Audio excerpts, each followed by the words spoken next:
YouTube, what's going on?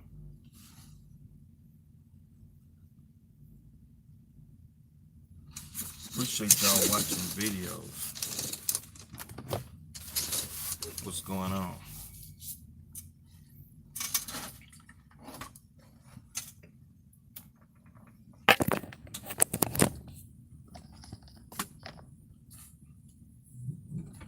What's going on?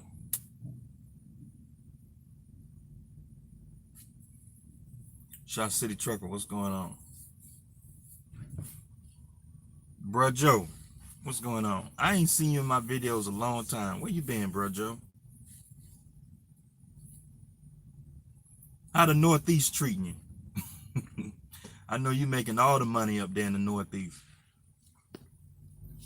I might be coming up there if the rates are a little bit better up there. I come up there.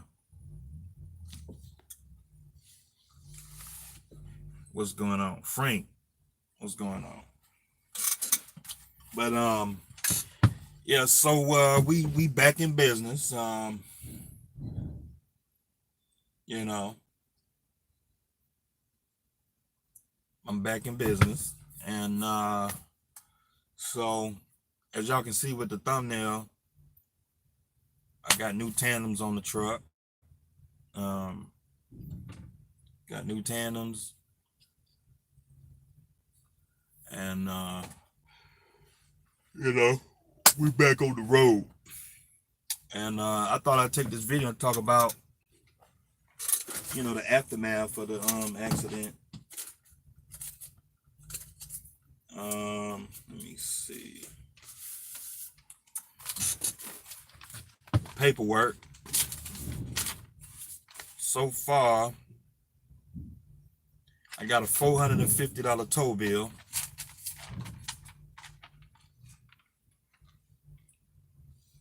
It's a tow bill. And I got $700 for a new rim and a new tire. And $3,600 for a new tandem setup. $3,600 for a new tandem setup. Hold on, let me make sure there's no information on here. Okay. All right. Wait, hold on.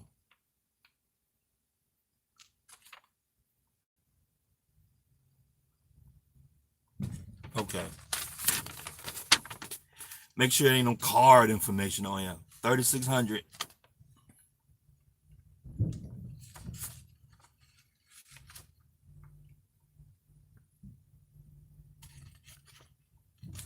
$3,600 for that, and that's pretty much it. And this we ain't do too bad. So we looking at $4,200 plus maybe another $1,700 for the loads that I lost for having an accident. And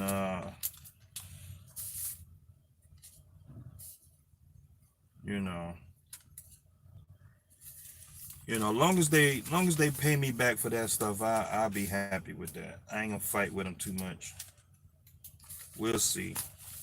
Insurance companies are kind of funny. They like to prorate stuff, you know. They like to prorate and all this foolishness, you know.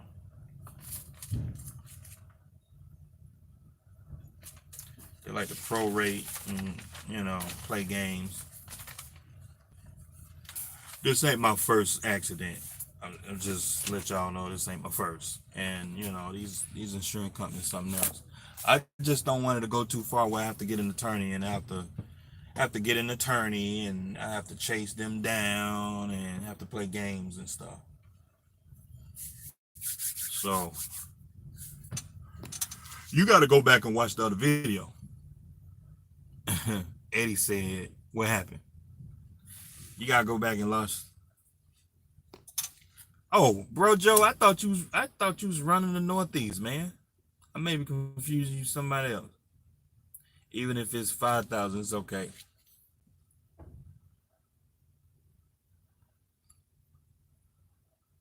Yeah, I want all my money back, man. That accident ain't my fault. It ain't my fault, man. I was driving down the road straight, minding my own business, and then somebody jut out, run up on your trailer. Nah, you know.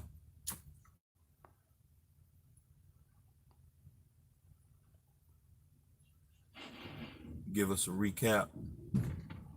You, I mean, I don't need to give you a recap, man, because you got to go back and watch the other video. Come on now, go back and watch the other video. That's what the video is for. Turn this live stream off. Go back and watch the video before this one. Go in my catalog, you'll see it. It say accident. And you know, you'll be all right. You watch that video. It's about 45 minutes. I'll talk about the whole accident in detail. And you'll be all right.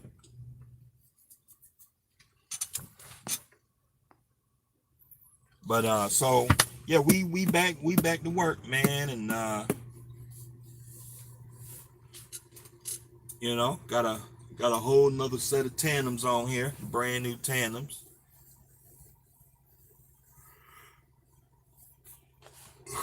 They on the paperwork here it says it's they say it's used, sublet used tandem, 2,500. A bunch of parts and miscellaneous stuff. Labor $960. It really didn't take them that long. It took them like maybe 2 hours, 3 hours. I don't know what their hourly rate is, but it ain't taking them that long. But you know,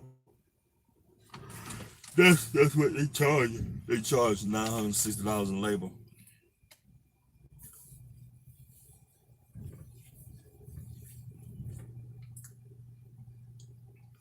So let me see, 960. I don't know what their hourly rate is. Say their hourly rate is $150 an hour. 960 divided 150. So they build 6 hours.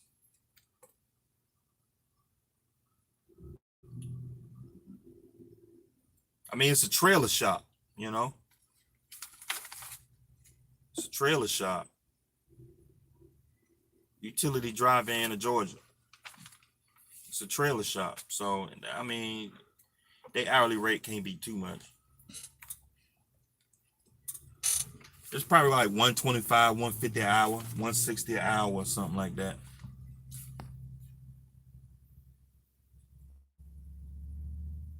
Power only? No, I ain't doing no power only, man. I got my trailer behind me. Sitting here eating lunch while the truck getting the PM. Yeah, man, get that PM.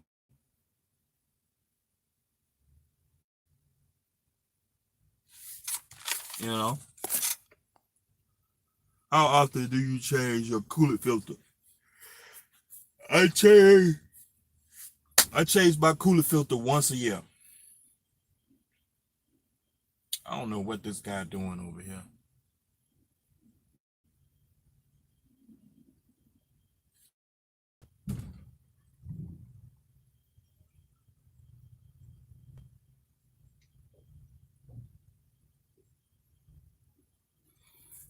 We're gonna have another insurance claim here in a minute.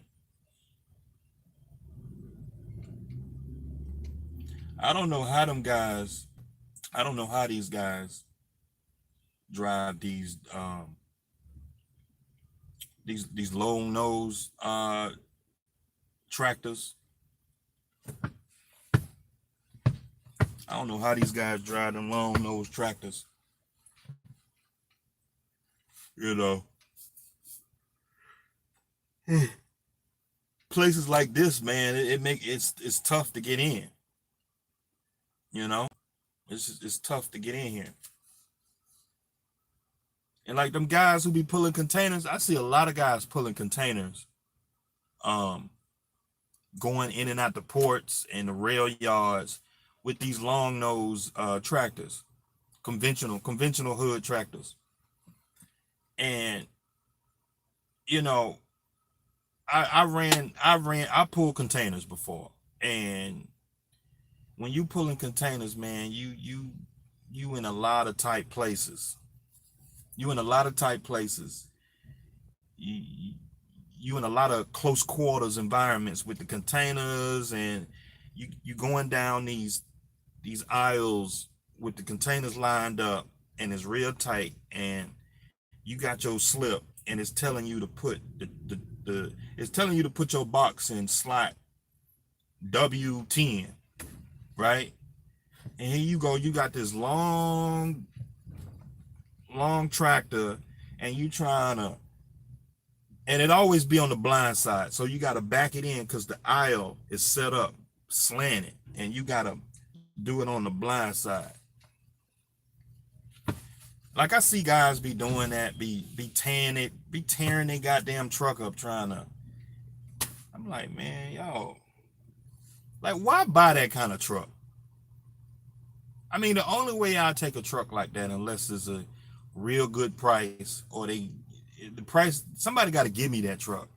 You know, that's just me. A truck is a truck is a truck. It get the job done. I take a Freightliner, a Pro Star, you know.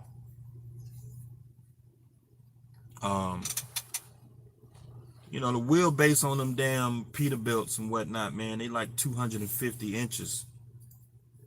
250 inches or so. 240 or so, man. But anyway, I'm just rambling on. Trying to snow up here in North Ohio. Oh, yeah? I guess I won't be coming up there then. I guess I won't be coming up there then. I don't like messing with snow. Sinister the Trucker, what's going on, man? So, but yeah, I change my coolant filter once a year. That's about, you got to read your book. A lot of you guys be asking questions, and the answers to the questions are in your book. It's in your book. I'm pointing this way because my book is in the cabinet right here. The cabinet is right here. It's a little pocket, so I'm pointing right here. So you open up the book, and it's gonna tell you maintenance intervals, when you're supposed to change your oil, recommended, all this stuff, all the stuff that you need to know about your truck is in the book. I don't want to be an asshole. I'm not trying to be a jerk, but I'm just saying, like, I bump into guys and they ask me questions. I'm like, I don't, sometimes I'll be like, man, you got to read your book. When you got your truck, it come with the owner's manual to you. Just like when you buy a TV, it comes with the owner's manual. Buy a computer, it comes with the owner's manual. A printer, a cell phone comes with an owner's manual. You go to the owner's manual, it's going to tell you when you're supposed to change your oil, your coolant filter, change your tires, all this stuff, you know, recommended maintenance intervals and all that. But generally, from what I remember in the manual, it says change your coolant filter every 100,000 miles. Not every truck has got a coolant filter, but I change mine every 100,000 miles. I mean, I would say change it sooner, because coolant is a very important is very important for your engine. So I would say change it every 6 months, because they're cheap. They're not that expensive. They're cheap. You know, they're like $20, man. You know, they're $20. Shit, change it every 6 months. You know, but according to the book, it says once every 100,000 miles. And for me, I'm doing about 80, 90,000 miles a year, maybe. I'm probably not doing that many miles this year. Last year I did 85,000 miles last year. So, once a year. That's about what's going on once a year. It's just a matter of common sense. I've been around cars and motors my whole life. So, that's pretty standard. Um, I would go ahead and change the coolant. I know some of y'all will be like, man, why you gotta change the coolant for? That's a waste of money. You talking about a truck that you use to make money. How much money we talking about? To buy 10 gallons of coolant, you looking at about $100. If you go to Freightliner, you can get coolant $8-9 a gallon. You can get you some coolant for about $8-9 a gallon. You get 11 quarts, 11 gallons. Flush that junk, get that old stuff out of there. It's corroded. The packages, the chemical packages of that coolant starts to break down over time. And when you running your truck every day, you need the coolant to be strong. You need those chemical packages to be strong to do their job. And so me personally, I would say, hey, put some new coolant in there. I know some of y'all be like, man, you got to do all that. Okay. It ain't gonna hurt, just $100. What'd you rather pay? You rather pay for a new motor or $100 in coolant? I mean, it's up to you. Like I be telling guys, I be talking to guys about oil change intervals on their truck, right? Oil change intervals. Like, man, because I get guys come up to me all the time. Like, I'm like, man, it's your truck. You can do whatever the fuck you want with your truck. Don't be asking me stupid questions. But my life experience has taught me to just do certain things, and that's just what I do. If you want to change your oil in your truck every 100,000 miles, hey, go do that. But I'm changing my oil in my truck every 3 months. That's what I do, regardless. I change my oil in my truck every 3 months, no matter if I drive it or not. Because the thing you gotta understand is about oil and chemicals that sit around. You got oil that's in your truck, okay? And when the oil gets hot and it cools down, get hot and cool down, the builder packages in that oil start to break down. And then you got condensation in the oil. So over time, with the oil heating up, cooling down, you're gonna have condensation in the engine. The engine block. These motors in these trucks are big. And you talking about 10, 11, 12 gallons of oil. That's a lot of damn oil, man.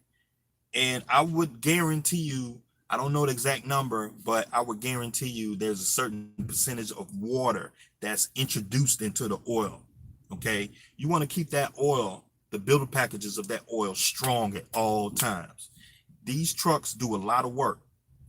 You got 30, 40,000 pounds pulling. Your motor is working so hard, pulling up hills and all kind of. You want to keep that oil strong at all times. You want to keep fresh, strong oil in that motor at all times. Okay, if you understand how an engine is made, okay, you got pistons, you got metal rubbing up against metal, okay, you need strong oil to keep the engine components, the metal components slick with no friction. You don't want water and other foreign objects introduced into the oil. And so how you do that is keep your filters, you keep the filters, fresh filters, keep clean oil and coolant in your truck. And so if we talking about equipment to do our job, to make a living, hell yeah, I'm gonna change my oil every 3 months. That's just what I do. If you want to drive your truck 100,000 miles without changing the oil, hey, that's the risk you willing to take. That's the risk you willing to take. and then your engine blow up, and then the warranty ain't gonna cover you because you're not following the recommended recommendations according to the book. That's what the book say. Okay? The book says, depending on the service duty of that vehicle, if you're doing regional work, it's so many miles. If you're doing long haul, heavy duty stuff, you change it this much. If you're doing log-in local work, you change it this much. And so I look at that information and I cut it in half. Okay, I do regional work. Okay, so I'm right there in the middle. So for regional work, you looking at oil change intervals about 30,000 miles, I think. I haven't read the book in a while, but it's about 30,000 miles, 40,000 miles. If you're doing long haul stuff, it's like every 50,000 miles for a DD15. So I cut that in half. I do it every 20 to 25,000 miles. And for me, 30,000 miles, that's about every 3 months. I'm doing about 10,000 miles a month. So that's 30,000 miles in 3 months, in a quarter. So in a quarter, at the end of a quarter, I make it I go down and get a PM done. That's just me, man. That's just me. I talk to a lot of guys. Nah, man, I ain't changing my oil. That's a waste of money. Okay, I see you on the side of the road. You know, you blow a rod through the block because you trying to push the limit of that oil. You pushing the limit of that oil. Why, man? You gambling for no reason. You gambling for no reason. You know, you split out of a year.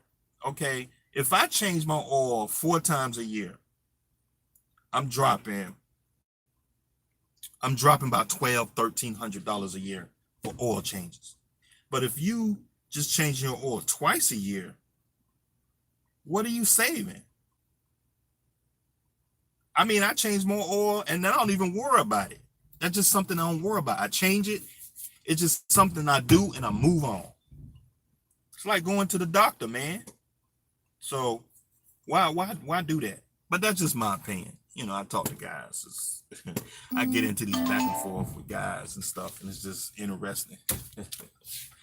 I mean, it's y'all grown men. Y'all run y'all truck however you want to. That's just what I do, man. And I see nothing wrong with that. You know, I talk about save money. Guys think it's bad to save money. Like what business out here that you know of is bad to save money? Nah, you don't need to save all that money. Okay. Your motor blow up. You know, you don't have access to the capital to replace that, you know. Because the thing is, a lot of guys never been through nothing. They never been through hardships. You know, they never been through nothing. And so they've been through their whole life, everything be running smooth. They never been through no hardships. And so they think they're gonna buy a truck and it's just supposed to just run smooth, you know, riding around with $5,000 and $10,000 in the bank. What if you slip and fall and bust your ankle? You can't get in that truck for 2 weeks. You got bills at the house. I mean, you self-employed. A lot of you guys are self-employed. So if I tell guys, man, you need to have $30,000, $40,000, $50,000 in the bank, I mean that. You want to shoot for 50,000. I mean that. Especially if you're trying to grow a fleet. If you're trying to grow a fleet, you know, like really, if you're trying to grow a fleet, you're trying to put on a couple trucks at a time, you got to have that cash to put down for each truck you put on. You got to drop $2,000 and $3,000 for insurance, just for the deposit. Okay. Yeah, you gonna build a driver, but he haven't ran no freight yet. I'm talking about just to sign a driver on. If you trying to build a fleet, just to sign that guy on, you got to drop $3,000 up front before that guy start pulling low, and you can build his escrow account up so he can pay you back as a fleet owner. But that first week, you got to put up the first initial cost to bring that driver on. You got to put down the insurance. Okay. You got to get his permits and paperwork together. Like, I mean, like, guys like to just be talking. I bump into a lot of guys. They just be talking. I get on the phone with guys. I be in the comments talking with guys. A lot of guys just be talking. They just like to hear themselves talk. Like, when I talk about doing stuff, I mean what I say. If I'm not going to do it, I won't be talking about it, you know? But, you know, hold on. Let me look at these comments. Bro, the manual also says change oil at 50,000. I know what the manual says. I'm not changing my oil at 50,000 miles. Are you crazy? Nah, dog, I'm not doing that. I'm not changing my oil at 50,000. Okay? I've been around motors and engines my whole life. I know what oil is built of. I know what oil is made of, and I'm not pushing my oil that far. If the book says 50,000, what's the variance? What's the variance? And say, like, what's the difference between 45,000 miles on some oil and 50,000 on some oil? What's the difference? What's the boiling point? Because if you push your oil to 50,000, say you change your oil at 45,000. Okay. When you, before you get to 50,000, what do you, it's like guys have this switch, this on and off switch approach to doggone oil. It's just like if you cooking grease, if you cooking food with some grease, right? There's a point where there's a threshold. What's the threshold of that oil? My opinion, I think it's half that. I'm not gonna push no oil all the way to the threshold. You know, the engineers and the scientists, they already did all the work. So if they say if you can push that oil to 75,000 miles, but then in the book they say, in the owner's manual, they say, the threshold, that you can actually push that oil to 75,000, right? But they're not going to put that in the manual. But I don't know that. And see, the reason why I look at it is like, whatever they say, I divide it in half. If it say 50,000 miles, I do 25. I do 25,000 miles. That's just me being a gear nut and what I know about engines and oils. Okay. Like somebody, I don't know if any of you guys know any better. Like, you know, a lot of guys, you know, they don't know no better. They just, whatever they read, they take that for face value. They don't know no better. They just be like, oh, 50,000. Okay. They wait, they drive their truck. And then when the truck get 49,500 miles on it, they go change it. That's not how you should do things. It's like when you go to the doctor, you know, when you get your annual checkup and you go to the doctor and you get that report and it shows you your cholesterol, your sugar, and your blood pressure and all that. Well, if your cholesterol is like 250, right? But then the threshold is like 251, you 1 point away from taking medication to lower your cholesterol. You get what I'm saying? And so, like, what's the difference between 250 and 251? And that's my point. And so I'm not pushing oil. I'm not pushing no oil to the threshold of what the book says.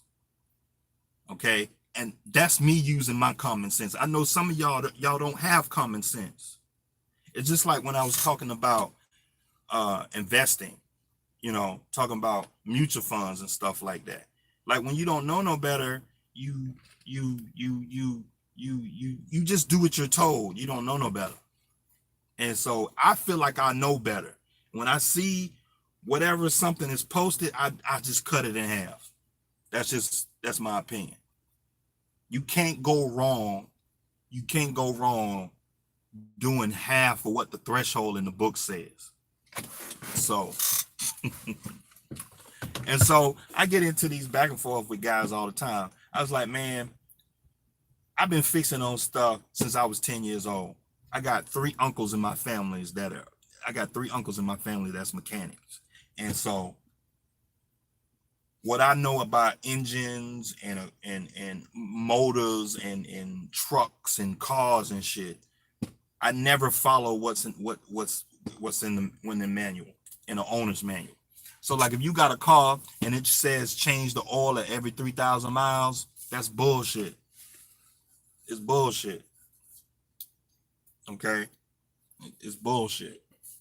But see, a lot of people don't know that. They don't know how to tell whether it's bullshit or not. Like, you gotta put your hands, you gotta have experience. You gotta put your hands on a piece of metal. When you when you got experience and you take the head off a block and you look at that head, and the person you talking with the person and you talking to him, you can pretty much tell how this person drives just by looking at the engine. You can look at the engine and tell whether this person takes care of their stuff or not, because it shows inside the doggone engine block. If you pull the valve cover off and you look down and burnt, but you can see where the oil is eating into the it's got a dryness to it. You know, you can tell how somebody drives. You can just tell. Okay. And so, I mean, that's the point I'm trying to make here. So somebody who actually worked on engines and fixed on cars and stuff like that, I have my own common sense to know that when I look at something and when I read it and it says do this and do that, I just use my own common sense. I'm like, nah, because from my experience doing this and that and the third.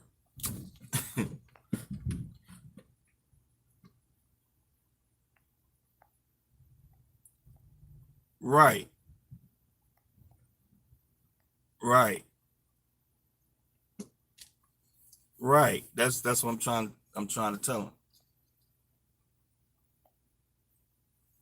Yeah, I'm trying to tell them. Hell, you get 1,200 on load, take care of your equipment. Change oil every 15,000 miles. Well, it just depends on what kind of truck you got. Jeff, what's going on? It depends on what kind of equipment you got. These newer engines they're coming out, they're pushing these engines harder. They're running warmer. Okay, if you look at the Series 60 engine, okay, that Series 60 engine, that engine was running like at 180 degrees. Okay, that engine was running at 180 degrees, somewhere about. These newer engines, they're running at 200 degrees, man, 210 degrees. Like, that's too doggone hot, in my opinion. That's too doggone hot, in my opinion. But what they're trying to do is they're trying to use the heat from the regeneration system and recirculate. And see, with all this emissions garbage, is these engines are not running as strong as they're supposed to because they got this regen emissions garbage on these engines. And see,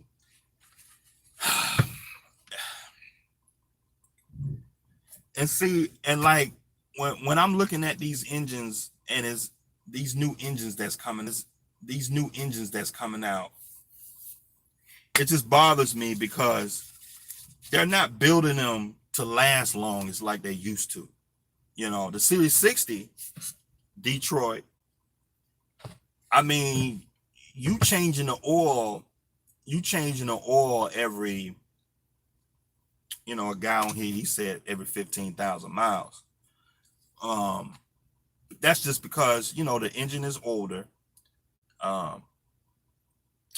The is, when you got an older engine, the soot is getting around the pistons and getting down in the oil.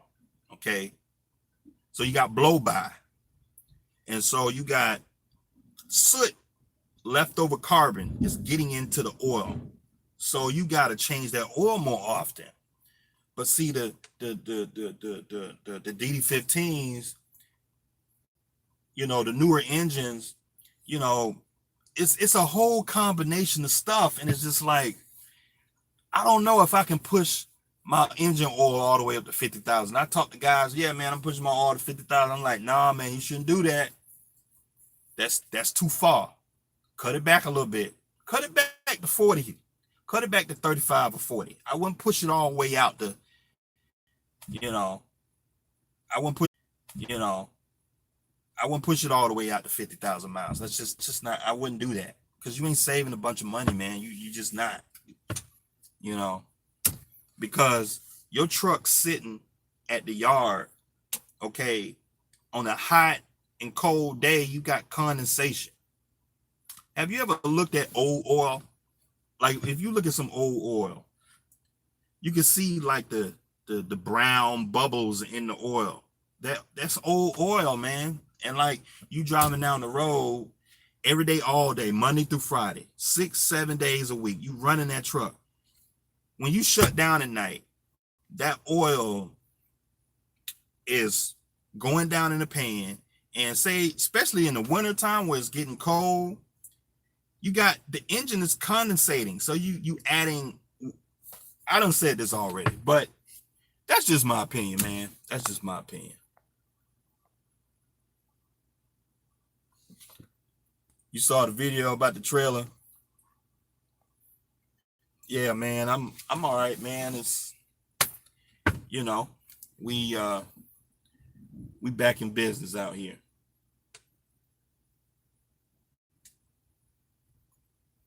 We back in business.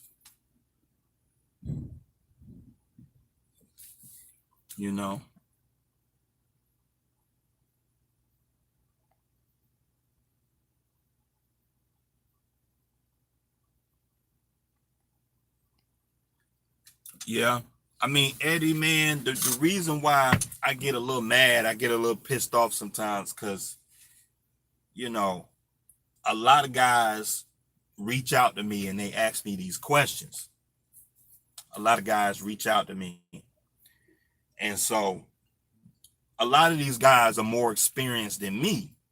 And I mean, my experience. And so that's just what it is. And so I get a lot of guys, I just get peeved sometimes, because I get these questions all the time. Guys be asking me, man, when you change your oil? Where you take your truck to get it worked on? Or where you do that and do that and do that and do that. And I'm like, man, that's just what I do, man. You're a grown man. You can run your truck however you want. You can run your truck off in the ditch. It's your truck. It just get annoying sometimes, because I'm coming from the heart, and I be trying to help guys, and I tell them what I know, and then I get the rebuttal and all that. Guys be like, man, I ain't changed my oil. I change my oil every 50,000. Well, what the hell you asking me for then? Punch you in the face. It be pissing me off, man. It's a trip though. Milkman, what's going on?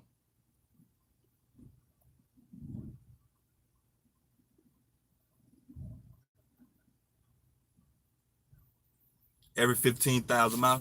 Yeah, that's that ain't too bad. I mean, truth be told, I usually truth be told, my oil change intervals is kind of on the lines on how I run and how I do my paperwork and how I run my truck. So just about every 3 months is when I take a break. I do some paperwork. I go and get my truck washed. And so I kind of, that's my regimen, because as you all know, when you run in a truck, you're not making money unless the truck is running. And so I try to plan everything around me taking a break. So when I take a break, I go ahead and put the truck, go and get it a PM, do paperwork, and build that all in one time, because I don't want to go and take the truck. I don't want to go and give the truck a PM. Then going to get a PM on the truck, depending on where you go, it's an all-day event. You know, if you go to speed code, depending on speed code you go to, it could be 3, 4, 5 hours. I mean, some speed codes is about an hour. You roll right in there and you roll out. I mean, but usually when I go to a speed code or go somewhere and get my truck, get a PM, I just call it a day. I don't get in a hurry. I don't book no loads for the day. I just go ahead and take the day off, you know, and I try to schedule it like either on a weekend or the last day of the week. So I try to do it like on a Friday or a Saturday morning, if that particular place, or if I'm taking a 10-hour break somewhere and the truck stop that I'm at, they got a shop. And so I just go ahead and just take that day, and I'll have to be in a rush and get up on the load and be late for it and stuff like that. So I put the truck in the shop. Don't worry about it. Get a PM, you know, something might pop up. So say if you do your annual inspection, they might find something. You might have a bad brake chamber or a bad airline somewhere. You up on the load. Not a good time. Not a good time. You should go run that load, then do the PM, do the annual inspection. So that way, if they find something, you're not in a rush, because if they do that annual inspection, you got to fix it. Depending on the shop, they ain't gonna let you go nowhere. You know, they won't. Depending on, some shops won't let you go nowhere if they find something on your truck.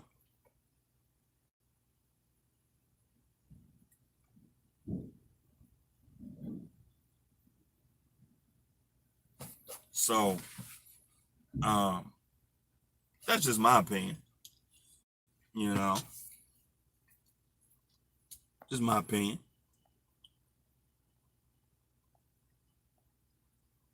Cut the bull. What bull?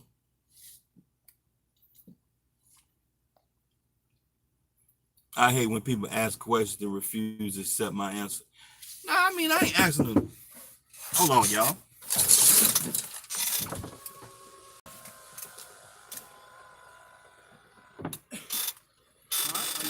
All right. Just sign right there where the X is for me.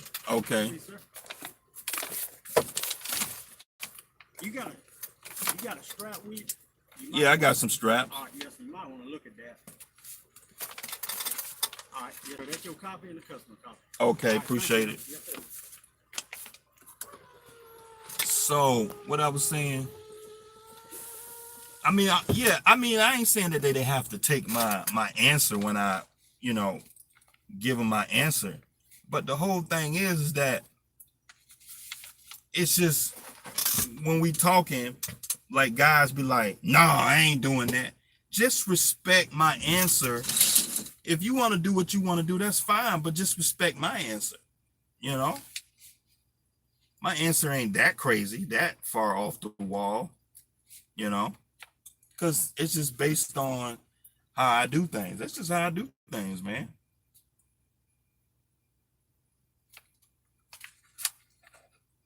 That's just how I do things. To me, that makes sense. It's just my life experience has brought me to that point where,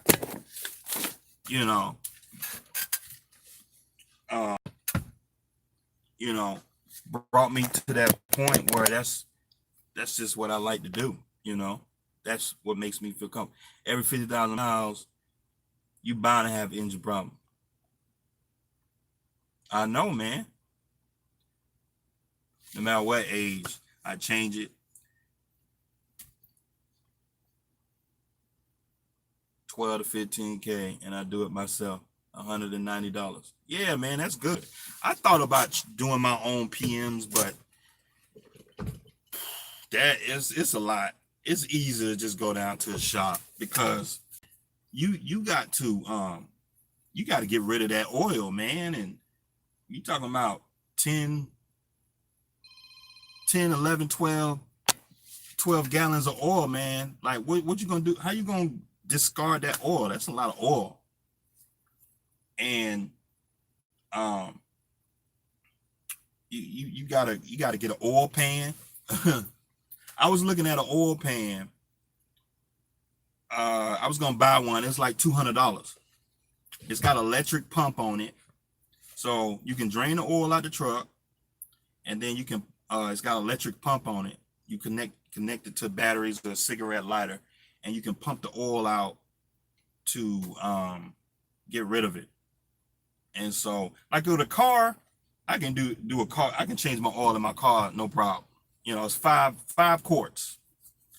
But in a big truck, you talking about 10, 11, 12 gallons of oil. Gallons, 12. That's a lot. I can just go down to the speed code, 2-3 hours, done, and I can let them do that.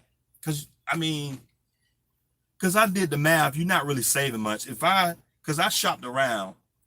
Once you buy the oil, the filters, and everything, you might save $100, $50. You're not really saving much.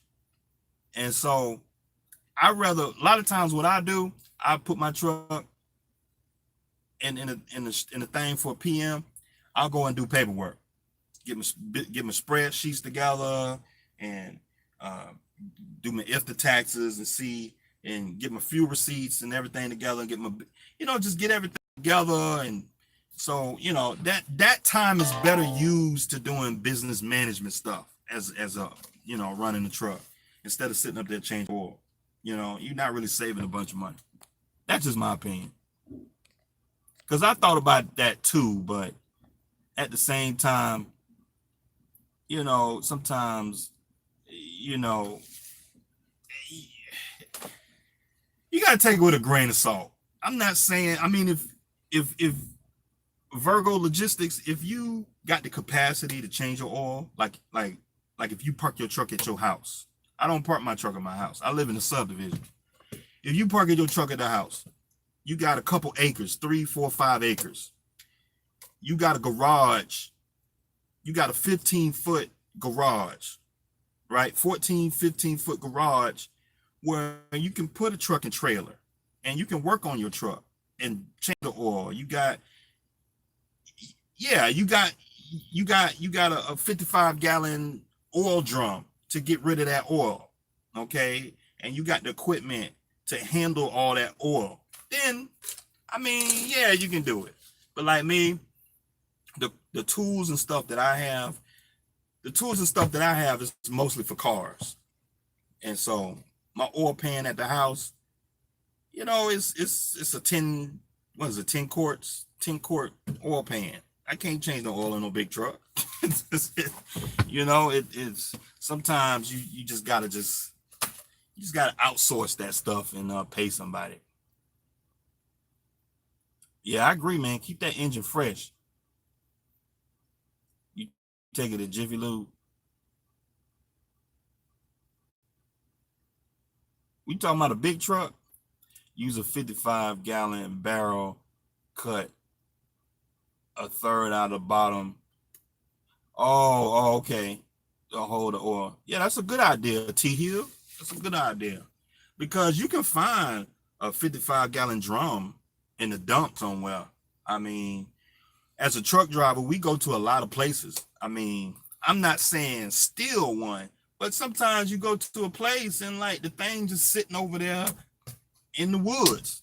I was looking for a water container so I can wash my own truck, because I got a pressure washer at the house. I was thinking maybe I can buy one of them plastic containers to hold water, And I seen one. It was in the back of this. It was in the back of a old gas station. It was in the back of an old gas station, and the gas station was shut down. And I drove by this thing all the time. But you know, sometimes you just see stuff. It be sitting on the side of the road. Sometimes it'll be sitting on the side of the road. Hey, 55-gallon drum. Pick that up. Throw it in the back of the truck, man. You know, I ain't saying steal it, but I mean, if it's sitting on the side of the road at the dump somewhere, or somebody throwing it away, hey, get that 55-gallon drum, cut it, cut the bottom out, and now you can change oil. I bought a plastic container in a Walmart, hold 10 gallons. Yeah, man, that'll work. You shouldn't even check the oil. Check the oil for 500,000 miles. Oil really ain't that big of a deal. Y'all tripping.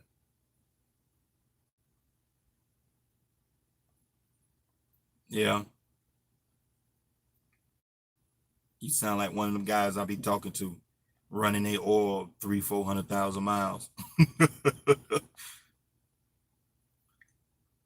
couple of dollars, cuz I take the shot. Charge me $350.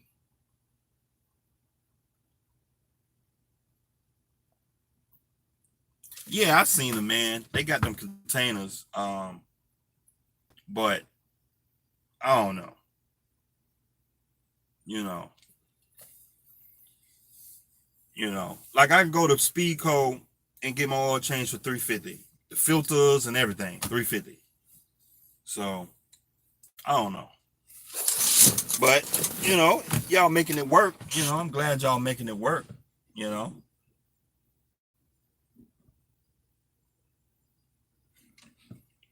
Glad y'all make it work though.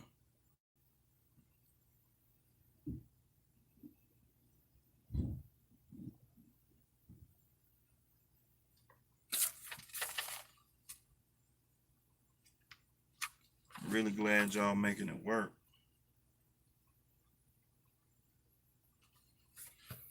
Uh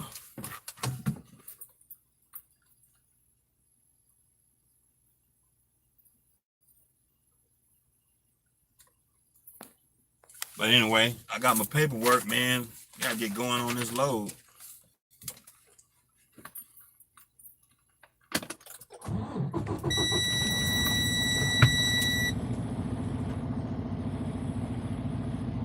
See what y'all talking about. But hey, I'm gonna call it a day. I gave y'all about an hour. We did about an hour, man. Appreciate y'all watching videos, man. I'll see y'all next time.